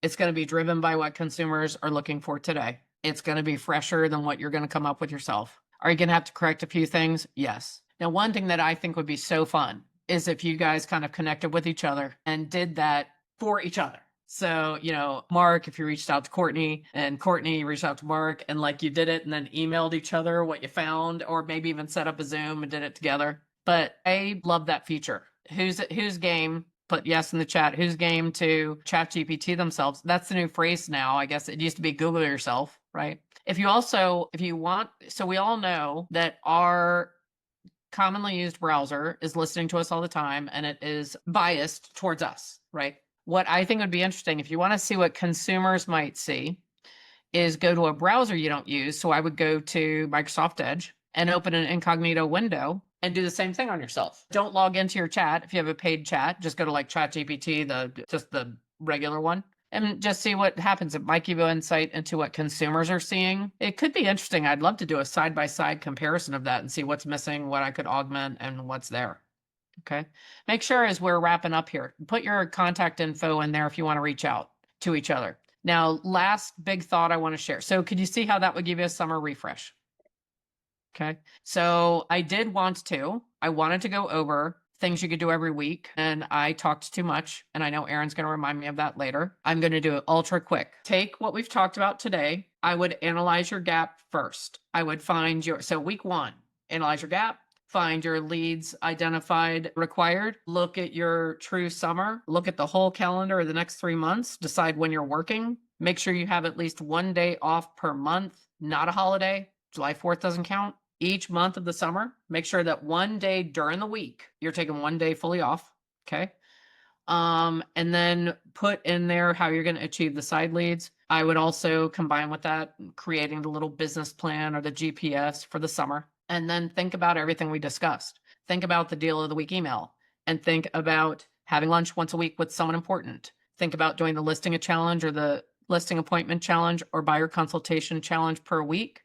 Think about the different things we discussed and decide one thing you're going to do each week. If you're not previewing properties, preview properties. So just take this time to be reinvigorated and decide one action you're going to do each week this summer from the conversation we had. Okay. And then this to me is so critical. Reach out to each other. But before I ask, I'm going to tell you one tip and then I'm going to ask a special question. Mark, you're not allowed to jump off yet. Okay. What would happen if you did what I just did with every client? What if you have a listing appointment set and it is a referral from one of your past clients, but you don't really know them? And you went to ChatGPT and you said, someone, trying to think of someone. Okay. I'm going to put in one of my best friends from Northern Virginia. Do you know about Becky Everett? Erin, you're going to have to tell her I did this. Keene in Northern Virginia.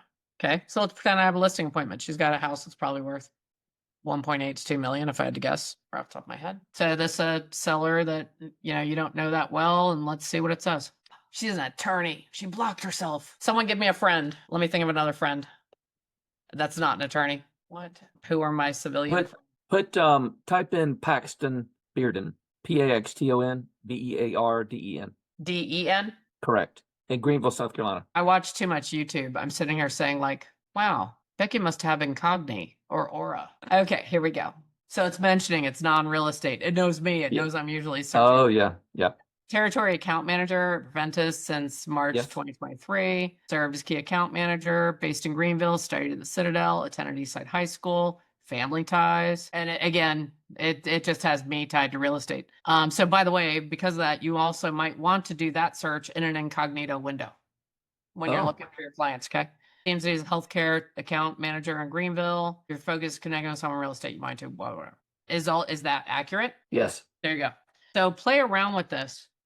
Either change your prompt to say in the prompt, this is not a realtor, or use an incognito window, because all of you are going to have the real estate bias. Mine's probably stronger than others. Just imagine if you started doing this in part of your consultation and listing appointment preparation. Sometimes it'll be like Becky and you won't see anything. Other times you're going to get tidbits. You might see someone else that you know. You may not know they went to the Citadel. So I think this is an interesting element to put in. One person that I know that does that, those of you that go to the luxury lounge know this, Mark from Naples. He does this before every appointment. And he does put in a little bit of extra. So let's say with Becky Keene, if I ran it again and said, what do you know about Becky Keene, attorney in Northern Virginia that grew up in Southern Maryland, married to Charlie, it would probably give me more, right? But I was trying to play with it real time. Okay, Last thing, I want you all connecting. So, Mark, this is why you couldn't get off the call. Has anyone reached out to you since Luxury Lounge? Well, Karen and I have been talking. Okay. Let's see. 2 other ladies. I'm sorry, I don't have Good. the names right now. No, that's good. I caught you off guard. But yeah, people reached out. Okay, so if you weren't on Luxury Lounge, I encouraged the group because Mark's in Alaska. And I said, look, everyone on here, because Alaska is interesting. You post something about Alaska, people are going to look at it. If you talk to Mark and he had pictures of, or video of a Ring doorbell at his listing where bears came on the porch and you shared that on your social media, people are going to watch that. So I challenged the group. I'm like, look, but between now and the next Luxury Lounge, I want you guys to reach out to Mark. Connect. He should be your Alaska connection, right? Now, I'm also proud that you didn't say that you got 20 because I told everyone to pace themselves. I said, let's not get off the call and everyone calls them, that day. So hopefully you'll hear more. Put your contact in the chat again so people can reach out. Make sure you're connecting with each other. Reach out to Coco Vargas in Austin and say, Coco, would you mind doing that ChatGPT thing? And would you do me the honor of looking at my social media presence? And she'll say, sure, will you do it for me too? And then do it organically. Like, don't send each other all the links. Be like, all right, search me and see what you find. How many of you, other than me, I'm raising my hand already, have done things online that you thought people were seeing? You asked someone to do that, no one could see it. Okay, right? How many of you, I'm thinking of one of my next clients, I have bad news to give them. I internet stalk all my listings, all my clients all the time, right? And all of a sudden I pulled up their dreaded Zillow profile, but I do all the good, the bad, and the ugly. So I look at it all. And this beautiful welcome video they have, which is always opened and always been there. All of a sudden it's saying it's marked private, does not work, link doesn't work, right? So reach out to each other. This is a win-win scenario because when Michelle in Maine reaches out to Courtney in Memphis, and then you guys Google search each other and interact with social media, the overlord robots see Courtney Clark, Memphis, she is active, she knows people in Maine, like it benefits you. Any of this interaction you do with Karen in Hawaii and Mark in Alaska, and Tay in Morristown, and Jennifer in DFW. All you're doing that whole time is you are stimulating your own algorithm, and it shows that you're connected, you're engaged, and you're involved. And then also, because we're all in this room together, or you're listening to this recording, we all know we're here to get better. So you're going to be candid. Chanel is going to reach out to Tanya and say, Tanya, I'm not so crazy about the bio that you have on realtor.com. I mean, does anyone go there anymore? I don't know, but you may as well have it good rather than lame, right? You're going to be comfortable giving each other constructive feedback, and that's going to make all of us better, okay? Believe it or not, I'm going to stop talking. You guys are going to be like, I didn't think she was able to do that. I always love to end every meeting with at least 3 of you verbally unmuting and sharing something you're taking away from our time together. And if you also want to contribute and put something you're taking away in the chat, feel free. But who would like to share something they're taking away from our time today? Mark? A lot of great stuff in here. Of course, sharing with each other is real important. It's also accountability. We create some relationships and we can help each other grow. You had done this in not the luxury lounge, maybe you mentioned luxury lounge, but breaking into luxury about sharing each other's listings. Yes. That is fantastic. Yes. And I know it wasn't covered here, but I just got to tell you. Yeah, you got to keep doing that. Connect and share each other's listings. Share each other's listings and tag each other, tag the offices, shine the spotlight on them. It actually bounces off of them and shines a brighter light on you. Okay. Karen? Oh, Anna. Well, Karen, then Anna. I'm loving your GPS reset because I desperately need to shake myself and do something. And in addition with that is the on paper stuff. I'm so lost in command. I hate it. I've been in KW for 5 years. I'm so non-functional in command still. I'm getting back to paper and pencil and doing these monthly things and in a file, and I will be so much more effective. Thank you. That is priceless. I loved everything I learned today. Thank you. GPS reset and do the 8 weeks of the 8. Excellent. Yeah. Within your own database. 8 by 8 on your own database. Anna? Well, it has to do with what Karen is saying. I think everyone is living a different year, and instead of feeling behind, start a new summer reset. Yes. It brings a lot of hope. It brings a whole different mentality, and trying to get each other's help to just bring all those up. So I wondered if you can facilitate a list of all the contacts that have been going on the chat. It looks like everyone is pretty open to help each other. That would be a wonderful help. And Yes, do that. the reset, it's a great mental restart. Thank Yes. you for that. Yeah, Right. Instead of saying I'm behind, you exactly. simply identify your gap, identify the leads required to achieve, each week. Mhm. You're not behind anymore. Now, like Michelle, he's just focused on finding 9 side leads a week. Mhm. Right. Tanya? Yeah, I agree with what Anna said. It's really reinvigorating, and it's great to look at it as a reset, versus feeling behind. I think it's Right. just the mental thing there. For me, I really, really love the thing with ChatGPT, and I tried to do it on myself, but I think I'm going to have my husband do it, or maybe I'll reach out to one of you to do it on me, and we can do it, vice versa. And then I must confess, I have never done a newsletter. It has been on my list. I think it's just been overwhelming. And I've decided that's the next big thing I'm going to tackle is Perfect. get started with that. And Right. thank you. This has been amazing. Thank you so much. Yeah, thank you so much. And Coco, do you want to close us out? Am I missing anyone that wanted to share? Yeah, I was just gonna say the photography piece on our listings. I was looking up one of my listings in Georgetown on Zillow, and I was like, oh, how it's showing up. I have I have 4 photos of the kitchen. It's all consistent. And I'm like, okay, that helped me be like, rearrange the photos. Yeah, and do not feel disappointed or like, why didn't I think of that? Because nearly every agent is doing it. And it's just because we were trained to do that for decades. So, and it's not working with today's consumer. Was it one final one? I want to make sure I'm not missing it. Slow the scroll. Yep. So there's a lot of contact info in here. And Roger put a couple 10 leads per closing, regardless of market, deal of the week emails, postcards around new listings, GPT yourself. Excellent. All right. Thank you guys so much. Be on alert because we'll send you the invitation for the follow-up meeting to this. And please reach out to each other. All right. You're not behind. You're reset. You know what you're doing. Go crush it. Thank you. Bye. Hello, everyone. This is part 2 of the 2025 Summer Reset. We began this conversation on Monday, and I wanted to go ahead and take this time to finish it up. We're going to jump straight in to how you can have the best summer and the best last 6 months of a year that you've had in a long time or ever. So let's talk about your online presence. We're jumping straight in. This is a perfect time for you to revitalize, reinvigorate, and just really get on top of your entire online presence.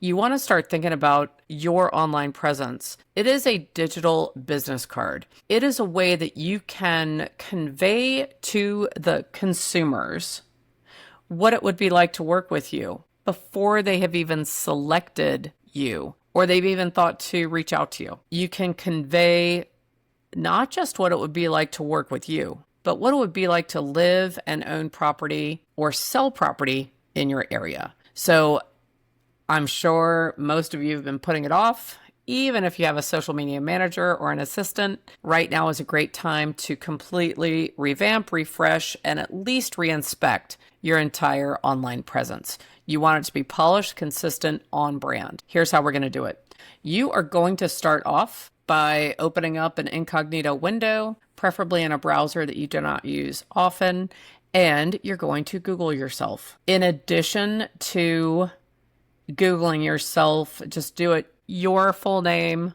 plus real estate. See what comes up. You want to check the first 2 to 3 pages of results. Oftentimes when we do this, we just look at the first, 8 and we don't look at page 2 or 3. You want to do it. There may be some outdated old information there. There may be information if you had changed companies about like an old company.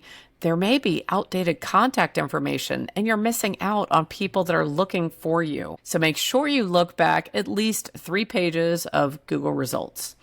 You want to identify outdated bios, old photos, platforms you forgot you had, And then make a list of what needs updating or deleting if you have leverage that assists you in this manner. If you've got your sleeves rolled up and you're ready to make it happen, make the edits now. If you're going to make those edits, step 2, you want to go to ChatGPT and you want to go ahead and just type in ChatGPT. Do this in your regular browser, regular window.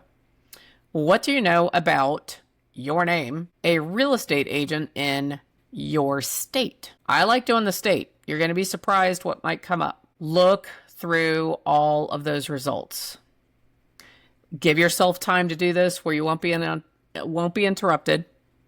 Put on some of your favorite music, grab a cup of tea, and just start making it happen. Now, what you can do when you pull up your search in ChatGPT, you can ask ChatGPT to create a refreshed bio for you for all the different platforms you're on. So you can say, please make a bio for LinkedIn, Instagram, Facebook, Pinterest for Business, YouTube, Rumble, if you're still on X or, like X, whatever you're using platform-wise in the social media realm, TikTok. Then you can also ask for it to do an about you to update your other profile pages that typically are industry specific. So if you happen to have a profile on homes.com, Zillow, by the way, even if you're not paying for them, you still have your agent hub. You still want the most up-to-date information on there. Don't forget realtor.com. So just go to those industry specific pages and make sure you're taking advantage of all the real estate they're giving you. So if they have a place where you can put a bio, if there's a place for you to put a link, either to your primary social media or your website, take advantage of all of that. If there's a space, fill it in. That is going to help you just across the board. We're not going to get wrapped up into all the ways it helps you. Trust me, it will help. With your ChatGPT, if there is a character limit, you can also say, please create a character limit, or please create a bio for me, character limit of 300. And it will call out the most important information. Then you can just get copying and pasting and on your way. I would also say post-COVID, this is a phenomenal time. Update your profile photo everywhere. Update the photo. Just make that happen. So I'm just going to go back to this for a minute. With your bios and your abouts, make sure that it really conveys that, if you are a luxury agent, make sure that's in there.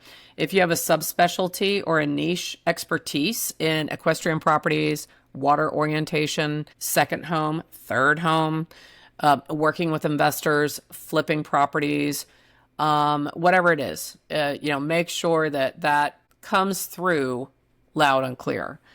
Don't be afraid to have calls to action in your bio and in your about me. You never know who is going to click on what. So put them everywhere. Next step, you want to untag, unfollow, and archive. Go ahead and take the time on your personal accounts. Go ahead and archive any posts with strong opinions, cringy old content, things that are no longer current or up to date in terms of what's happening in the real estate market today. Also, go ahead, feel free, untag yourself from unflattering or unrelated posts. We all have those pictures. Maybe your aunt took a picture that she loved. You can't stand it. Go ahead and untag. Feel free. I give you permission. Review who you follow and unfollow shady accounts, anything that is off-brand, and anything that you're not convinced is actually backed by a real human. So if you start thinking, I might be following a bot, go ahead and unfollow it up. Refresh and revisit reviews. So go ahead and look at your Google profile. Have you claimed your Google business profile? Do you have Google reviews there?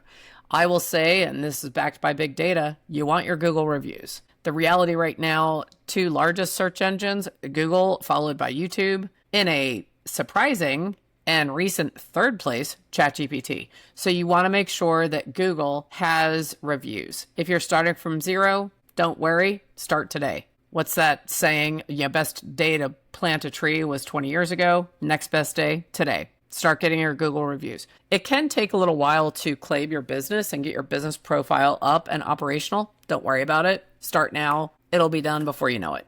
Okay. Facebook, see if you have some reviews in there. And Zillow. I would encourage you with all of your past clients right now, with the way that searches are going, if you're prioritizing these, I would put the biggest priority on Google. If you only want to ask your clients for one, personally, that's where I would go. If, by the way, if you're there, if you're listening to this and you're an agent that has accounts with a third-party provider like Homes.com or Zillow, obviously feel free, still promote that. Now, here is a way that you can reinvigorate all those platforms without spending $1. And that is going in and respond to all the reviews there. So if someone left you a review, even an old one, let's say you log in and there's a review that you never replied to from 7 years ago. Great. Pop in and put a reply. Be gracious, be brief, be eloquent, and make that client that posted that review feel important and come from gratitude. Professional and thoughtful. When you do that, you're going to stimulate the algorithm, and it is going to, again, we're not going to nerd out today, but it is going to be beneficial for you in your overall internet presence and your searchability. All right, so we're going to reply to the reviews. This is crazy, and those of you that have known me for any length of time, I just wasn't a big fan of LinkedIn. I didn't find it engaging. It didn't work with the way that my brain works. I will tell you right now, I heard that LinkedIn was having a resurgence. So I went ahead and I was like, all right, I'm jumping in with both feet. I am telling you, I've had more engagement in the last couple of weeks from LinkedIn, including meetings and appointments for business, than I have from any other platform. Close second was Instagram. So go ahead and optimize your LinkedIn. Get in there. If you already have an account, start, just renovate the entire account.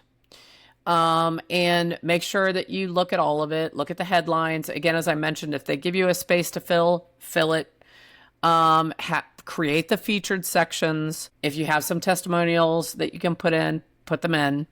And you can also kickstart things by providing an update of what's happening in your life, and or posting an article or some type of, I'll call it controversial, an engaging question that might reactivate some of your connections that are using LinkedIn at a high level already. What I will say about LinkedIn, when you look at demographics, there is a very high percentage of high net worth individuals and very successful people that are embracing and using LinkedIn as one of their main and or primary social media platforms. So mark the calendar, because I am saying optimize your LinkedIn, time block time at least twice a week where you're going to go in there for 10 minutes and check your requests, check your notifications, reply to any real messages that were sent, and engage on the platform. Now, on to the fun stuff that I like way more than LinkedIn. Mindset. Just claim that today you're doing a spring cleaning, because we had an unofficial start of summer, not officially summer yet. Spring clean your mindset. Mindset is so critical, not just in real estate, but anyone who is working in any position. Mindset is critical in everything you do. And the way that you show up every day for yourself, for your family, with your business, with your clients, with your overall mood, approachability, really is going to dictate not only how successful you are, but how much you enjoy your career. If you want to avoid burnout, work on your mindset. Everything we do is 80% mental, 20% skill. Top agents they're not just good at contracts, comparables, they're mentally resilient. We got to face it. We face rejection in our industry and nonstop. The strong mindset is going to help you bounce back faster from either no-shows or someone who ghosts you on an appointment, when an escrow or a pending deal goes sideways, when people get cold feet. There are things that are going to happen regardless of what an amazing agent you are. So if you build your strong mindset, you're going to be able to recuperate faster when things go sideways. You're also going to stay focused on long-term goals, not your short-term setbacks. You're going to see challenges as fuel, not roadblocks. You want to make this a priority. Make summer 2025 the summer of the mindset reset. It will change your energy every day. When you work on your mindset, it will actually show up in your physicality. You will stand taller. You will stand shoulders back. You'll lift your head a little higher. You will have a natural smile on your face. You will allow the room, space, and an energy for your confidence to emerge in a very engaging manner. We're not talking arrogance, we're talking confidence. You're feeling good in your own skin and it shows. So when you really work on your mindset, it has such an amazing impact on your energy. And that becomes your brand, your energy and how you show up, your confidence, your positivity. Moving through the day with ease and elegance, instilling the belief in others that if anyone could get it done, you can. You want people to think, man, if there's a crisis, who do I want to follow? We want them to think you. The way you do that is in your own self-talk, your own mindset. And when you believe in your own value, yourself, and your own ability, you will become magnetic. That mindset, when you get your mindset strong, that does equal magnetism. That in turn allows your natural charisma to shine through. So I really encourage all of you, please make this your goal for summer 2025. So I think those were some of the key elements. I am going to just carry that thought on one more minute. I think that we are in a charisma crisis. I feel as if all of us could reclaim some of our mojo. We can reclaim our spirit, our individuality, our personality. And so I encourage all of you this summer, when you wake up in the morning, do your affirmations, do your visualization. It doesn't have to take long. My visualization every morning is 10 seconds. I use the timer on my phone. I'm a high D. I time block almost everything, okay? So it doesn't have to take an hour. You don't have to get up at 3:52 in the morning to achieve it all. You can literally brush your teeth as soon as you finish, say your affirmations out loud, set your timer on your phone for 10 seconds, do a visualization of the morning of New Year's Eve and what you've accomplished in the next 6 months. But pay attention to your self-perception. Pay attention to the self-talk that plays in your mind. Displace negativity in your own mind by working on your mindset every day. It is going to allow you to go through the day where you leave people feeling important and you're less focused on leaving them impressed. And that is where people are going to remember you. You will stand out. You will be approachable. They will attract you. They will be attracted to you because your approachability is going to shine through. I really hope that this helped, and this combined with everything we covered on Monday should really give you an incredibly strong reset for summer 2025. Remember to strive to do your best every day. It doesn't have to be perfect, but you've got to be in action. Get out there, make it happen.